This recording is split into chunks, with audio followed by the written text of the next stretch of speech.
السلام علیکم دوستو، کیسے مزاج ہیں آپ کے؟ ایک اور کہانی کے ساتھ حاضر ہوں جناب. آپ کی دعاؤں کا اور آپ کی محبتوں کا بڑا مشکور ہوں. آپ لوگ جس طرح سے محبت دے رہے ہیں، اللہ پاک آپ کو خوش رکھے، قائم و دائم رکھے. 90 ڈائری سے مراد یہ ہے، پہلے مجھے سمجھ نہیں آ رہا تھا میں ٹاپک ایسا کون سا رکھوں جس سے لوگوں کو پتہ چلے کہ یار یہ جو کہانی ہے یہ سن 90 کے دور میں گزرے ہوئے پل ہیں، یادیں ہیں جو ہمارے دوستوں کے ساتھ جیسے جیسے ہوتی رہی ویسے ویسے میں آپ لوگوں کے ساتھ شیئر کرتا رہا. تو چلتے ہیں کہانی کی طرف. جی اب ہوا یہ کہ ہمارے ایک دوست جو ہیں وہ بڑے رومانٹک مزاج تھے اور بڑی محبت کرنے والے انسان تھے. ایسا نہیں کہ خالی وہ اپنی صنف مخالف کی طرف ہی مائل ہوتے تھے، وہ دوستوں کے ساتھ ہی بڑے اچھے طریقے سے پیش آتے تھے اور بڑی سنگت یاری والے بندے تھے. اب ہوا کیا جی، چونکہ اچھا اور ایک چیز گزارش کرتا چلوں کہ ٹائم کم ہوتا ہے تو اس لیے کچھ کہانی کو میں شارٹ بھی کر دیتا ہوں. اب ہوا کیا جی کہ چونکہ اس وقت ہم لوگ غالباً 9th کلاس میں تھے، تو آپ سب کو پتہ ہے کہ آج بھی خیر فاسٹ دور ہے. آج کل تو موبائل آ چکے ہیں، میسیج آ چکے ہیں، واٹس ایپ ہے، فیس بک ہے، سوشل میڈیا مطلب عروج پہ ہے. اس وقت یہ ہوتا تھا ایک دوسرے کو دیکھ لینا جو ہے نا وہ محبت ہوتا تھا، اور بات کر لینا تو پھر خیر بہت ہی بڑی بات ہوتی تھی. تو ہم نے وہ گلی محلوں کی محبت دیکھی ہے جس میں صرف ایک دیدار کے لیے ہم خود دوپہر تک جو ہے نا شکر دوپہر جنہوں کہا جاتا ہے نا، اس میں بھی جا کر گلی کے چکر لگاتے تھے دوستوں کے ساتھ کہ آج ہاں جی یار جانا یار، دیکھنا یار، چھٹیاں نے یار، مل نہیں رہے یار. تو جاتے تھے شاید کسی بہانے کپڑے سکھانے کے، یا ویسے کسی بہانے وہ چھت پہ سے یا کھڑکی میں سے دیکھ لیں تو محبت جو ہے نا وہ تھوڑا سا سکون حاصل کر سکے. تو خیر یہاں ہم جس دوست کی بات کرنے چاہ رہے ہیں چلتے ہیں جو انہیں کی زبانی سنتے ہیں.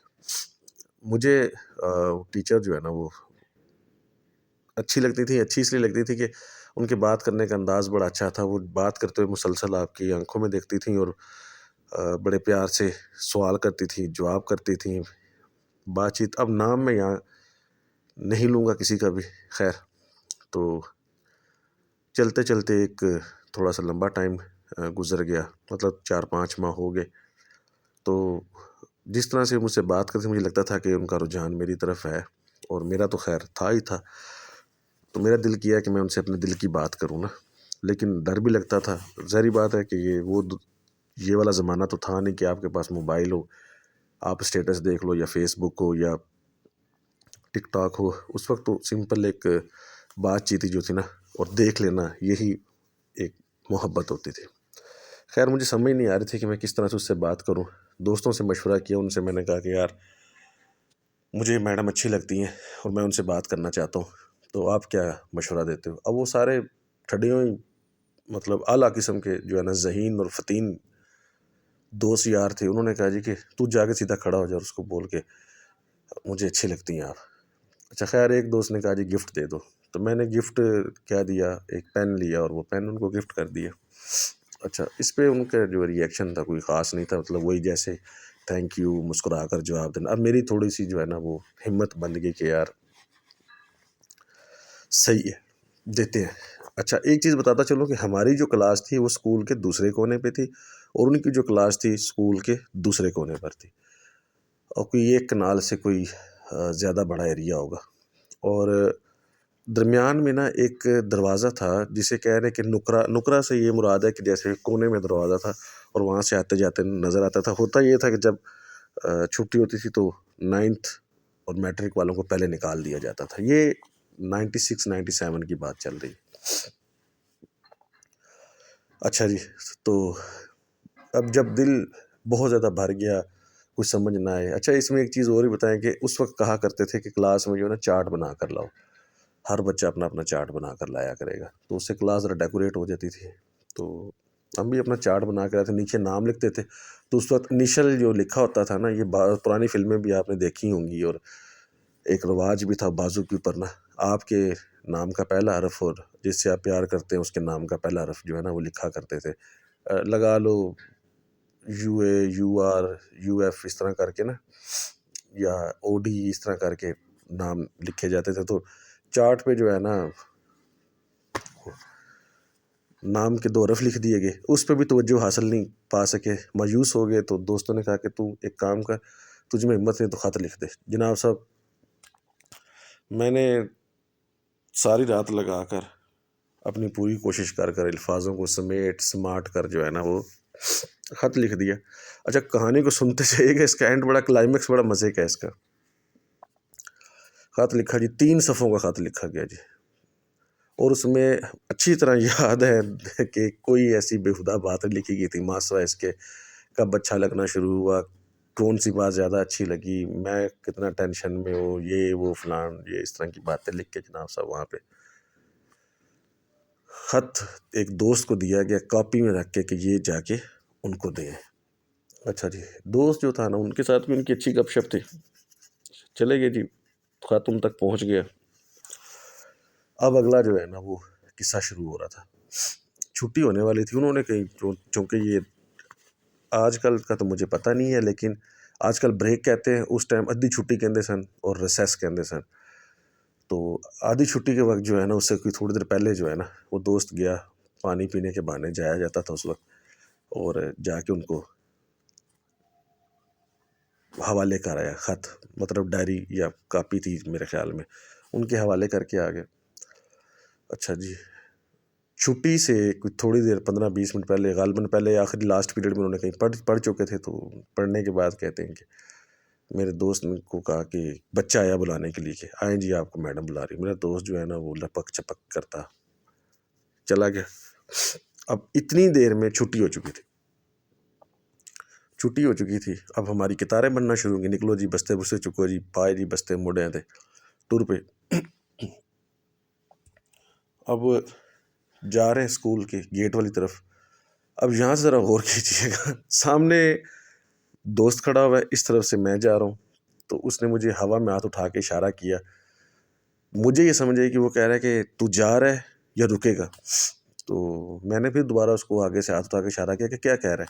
اس نے کہا کہ تو جا رہا ہے یا رکے گا۔ مجھے یہ سمجھ آئی، جبکہ وہ پتہ کیا کہہ رہا تھا، وہ کہہ رہا تھا کہ وہ کہہ رہی کہ تم آ کے بات سنو گے یا یہ میں پرنسپل کے حوالے کر دوں۔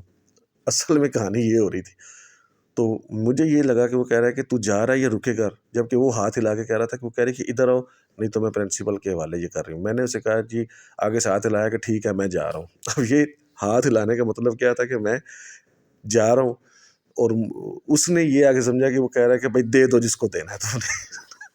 اچھا خیر، صبح ہوئی اور اس وقت تو کچھ نہیں ہوا۔ جب میں باہر نکلا تو گھر آ گیا، اور شام کو پچھلے ٹائم جو ہے نا میں دوست کے گھر گیا، میں نے کہا کیا کہہ رہا تھا تو اس وقت، کیونکہ میں نے کچھ سوچا نہیں تھا، اور آپ کو پتہ بھی ہے کہ یہ موبائل کے دور کی بات نہیں ہو رہی کہ فون پہ پوچھا جا سکے۔ تو تھوڑا سا اس کا گھر تھوڑا دور تھا، شام کو میں نے سائیکل پکڑی، اس کے گھر پہنچ گیا، پوچھا کیا ہوا تھا، سنا اس نے کیا کہا، میں بڑے اسے کہا تھا، اس نے آگے سے جناب صاحب منہ روانہ بنایا، اور اس نے کہا جی صبح تم دونوں دفتر میں آؤ پرنسپل صاحب کے۔ میں نے کہا ہیں یہ کیا کہہ رہا ہے؟ کہہ رہا جی وہ تو اس ٹائم پہ کہہ رہی تھی کہ میں پرنسپل صاحب کے حوالے کر رہی ہوں، وہ تم سے میں یہی تو پوچھ رہا تھا کہ تو آ کے معافی مانگ رہا ہے یا تو آ کے اس کی بات سن رہا ہے میڈم کی یا نہیں سن رہا، نہیں تو وہ تو جا رہی ہے پرنسپل، تو نے آگے سے کہا ٹھیک ہے جاتی ہے تو جائے۔ میں نے اسے کہہ دیا جی وہ نہیں آ رہا جانا تو آپ جاؤ۔ تو اب خیر میں آ گیا گھر، پھر پتہ نہیں میرے دماغ میں کہیں پہ یہ چیز تھی کہ نہیں ایسا وہ نہیں کر سکتی، نہیں وہ میرے ساتھ ایسا نہیں کر رات، یہی ساری رات سوچتے سوچتے کسی پر لانکھ لگ گئی۔ صبح اٹھے جناب صاحب، اور اتفاق یہ تھا کہ میں تھوڑا سا لیٹ ہو گیا۔ اب اسکول میں پرنسپل والے گیٹ سے انٹری ہوتی تھی جو بندہ لیٹ آتا تھا، میں وہاں سے انٹر ہوا تو ہمارے وائس پرنسپل صاحب جو ہے نا، ہاں جی آ گئے ہو، سر سے پاؤں تک مجھے دیکھا اور سر ہلایا، آ گئے ہو؟ میں کہا جی آ گئے ہو۔ اچھا تھوڑا سا میں اپسیٹ ہوا، میں نے کہا یار یہ تو اکثر کہتے ہیں جلدی آیا کرو، ڈانٹ دیتے ہیں، آج تو انہوں نے لمبی سانس لی، اللہ خیر کرے۔ خیر وہ پورا گراؤنڈ، اور وہاں سے مجھے وہ ٹیچر کا کلاس بھی نظر آ رہا تھا، انہوں نے مجھے دیکھا تو غصے سے منہ پھیر لیا، ایک اور چپیٹ پڑی مجھے، ایک ہی چکر ہے۔ خیر چلتے ہوئے جب میں اپنی کلاس میں ہوا، پورا اسکول شور مچا رہا تھا، اور جیسے میں نے دروازے پہ اپنا پاؤں رکھا ہے نا، کلاس میں خاموشی چھا گئی۔ میں نے کہا یار یہ کہ سارے میرے ایسے منہ دیکھ رہے ہیں۔ اب میں کلاس کا ظاہری بات ہے چہتا بھی تھا، گپ شپ بھی تھی، ہر ایکٹیویٹی میں آگے بھی تھا، بیسٹ اسٹوڈنٹ کے ایوارڈ بھی جیت رہا تھا۔ تو جب میں نے ان سب کے چہرے دیکھے نا، میں کہ استاد جی کم رولے چے۔ خیر میں نے اپنے ٹیچر صاحب سے کہا کہ میں آ جاؤں، تو انہوں نے کہا جی آ جاؤ، اور جیسے ہی میں نے اور میرے بیٹھنے کا جو سٹائل تھا نا وہ یہ تھا کہ کلاس کا ٹیچر جہاں بیٹھتا تھا میرا اور ان کا جو گھٹنا ہے نا وہ آپس میں لگتا تھا، اور اگر ان کا گھٹنا نہیں لگتا تھا نا تو مجھے کرسی ان کی ٹچ کرتی تھی. آپ اندازہ کر لو کہ میں ایسے بیٹھا ہوتا تھا. تو جیسے ہی میں نے کلاس میں انٹری ڈالی اور اپنے بینچ پہ پہنچا اور بیگ رکھا ہے تو میں نے سر گھما کے کلاس کی طرف دیکھا، کیونکہ سب کو پتہ تو تھا کہ اس نے کی کاروائی پائی ہوئی ہے، اور سر کی جو اسٹک ہے نا وہ ان کے ٹیبل پہ ٹھک ٹھک ٹھک کی آوازیں نکال رہی تھی. جیسے آپ نے کبھی فلمی سچویشن میں دیکھا نا پولیس والے کی جو اسٹک ہوتی ہے وہ ٹیبل پہ ٹھک ٹھک کر رہی ہوتی ہے. میں دل میرا جو ہے نا دھڑک گیا، میں کہ استاد جی کام پہ آ گیا جی. اچھا خیر بیٹھ گیا تو 2 یا 3 منٹ بھی نہیں گزرے ہوں گے تو سر کہتے ہیں کہ ہاں بھائی کھڑا ہو جا. میں کھڑا ہو گیا، میں کہ لے بھی استاد آج کام پہ آ گیا. ہاں بھائی تیرے کرتوت پھر کلاس والوں کو بتائے جائیں یا پھر اکیلے میں بتایا جائے. میں نے کہا سر وہ اکیلے میں بتایا جائے، پتہ تو مجھے تھا کہ پوری کلاس کو پتہ ہی ہے. اب ہاں بھائی تم لوگوں کو بتاؤں اس نے کیا کیا. اب سارے جو میرے دوست تھے نا وہ مجھ سے بھی 2 ہاتھ آ گئے، سر بتائیں اس نے کیا کیا، سر بتائیں نا ہمیں. اب پتہ سب کو تھا کہانی کیا ڈلی ہوئی ہے، لیکن جو ہے نا وہ کوئی بول نہیں رہا تھا. کہتے نہیں چلو ٹھیک ہے تو آدھی چھٹی کو دفتر میں آ جا. میں کہا جی ٹھیک ہے. وہ آدھی چھٹی کو خیر میں دفتر میں گیا تو سب سے پہلے تو انہوں نے مجھے جو ان کا سٹائل تھا کان پھڑا کے تو پھر پچھواڑا لال کی تھا. اتنا زیادہ تو نہیں کیا لیکن کیا تھا. تو اس کے بعد کہا کھڑے ہو جا، اور میں روحانہ سا ہو گیا کیونکہ غلطی تو مجھے تھا کہ میں نے کی ہوئی ہے، اب اس میں کیا ہو سکتا ہے، غلطی تو کی ہوئی ہے. تو کہتے ہیں کہ تمہیں یہ چیزیں بالکل سوٹ نہیں کرتی. میرا نام لے کے مجھے کہنے لگے کہ تمہیں یہ چیزیں بالکل سوٹ نہیں کرتی، تو اسکول کا سب سے ایکٹیو بچہ ہے. دوست میرے کہنے پہ تمہیں بیسٹ ایوارڈ دیتا ہے کہ تم ٹیچروں کی بہت زیادہ رسپیکٹ کرتے ہو، اور یہ جو تم نے آج کیا میں تمہیں اپنا بیٹا کہتا ہوں، اور میرا بیٹا جو ہے نا وہ اس طرح کی حرکت نہیں کر سکتا جو تم نے حرکت کی ہے. کیا یہ چیز مناسب ہے؟ اب میں ان کے طرف دیکھ رہا تھا اور میں کہہ رہا تھا کہ نہیں مجھے یہ چیز مناسب نہیں لگی، میں اس کے لیے معذرت خواہ ہوں. تو کہنے لگے کہ پھر سوچ کہ اگر میرا بیٹا ہو کر تو ایسی حرکت کرتا تو یقین جان میرا دل ٹوٹ جاتا اور میں کوئی بھی سٹیپ اٹھا سکتا تھا. میں تجھے اس لیے معاف کر رہا ہوں کہ تو ادب کرتا ہے، احترام کرتا ہے، اور اپنے اس ادب اور احترام کو ہمیشہ کے لیے اپنے ساتھ رکھ اور تو کامیاب ہوگا. تو خیر وہ اور بھی بڑا کچھ انہوں نے مجھے نصیحتیں کی جو آج تک میرے پلے بندھی ہوئی ہیں. میں آج بھی اپنے ٹیچروں سے ملتا ہوں اور ان کا احترام کرتا ہوں، ان کے پاؤں چھوتا ہوں. مجھے نہیں معلوم ٹیچر کی شکایت لگاتا ہے نہیں لگاتا ہے، آج کے بچے کا اپنے ٹیچر کے ساتھ کیا رویہ ہے. ہم آج بھی اپنے ٹیچر کے پاؤں چھوتے ہیں، ان کی دعائیں لیتے ہیں، ان کی دعاؤں کے تو فعل آج ہمیں دنیا جانتی ہے. تو دوستو یہ تھی 90 ڈائری کا پارٹ 1. ویسے بنتا پارٹ 2 ہے لیکن میں نے پارٹ 1 سے دوبارہ سے وہ شروع کیا. لازمی جب بھی یہ ٹائٹل آپ کے سامنے ہے، تھمبنیل آپ کے سامنے ہے، تو آپ کہانی کو سنا کیجیے گا. اس میں بڑی انٹرسٹڈ قسم کی باتیں ہوتی ہیں اور اس میں بہت مزے کی چیزیں جو ہے نا آپ کو اس دور کی ملیں گی جو ہم نے اسٹوڈنٹ لائف میں دیکھی ہیں، جو ہم نے کی ہیں. ہم ان استادوں کو آج بھی ادب اور احترام سے پیار کرتے ہیں، ان کے ساتھ اٹھتے بیٹھتے ہیں، اور کبھی زندگی رہی تو ہو سکا تو میں ان کے ساتھ ایک ولاگ بھی بناؤں گا. تب آپ دیکھیے گا ریئل والے جو 90 کے زمانے کے لوگ ہیں وہ کس طرح کے ہیں. تو چلتا ہوں، اجازت دیجیے، اللہ حافظ. انشاءاللہ تعالی اگلی کہانی میں ملاقات ہوگی، اور زندگی رہی تو اللہ پاک سلامت رکھے. السلام علیکم.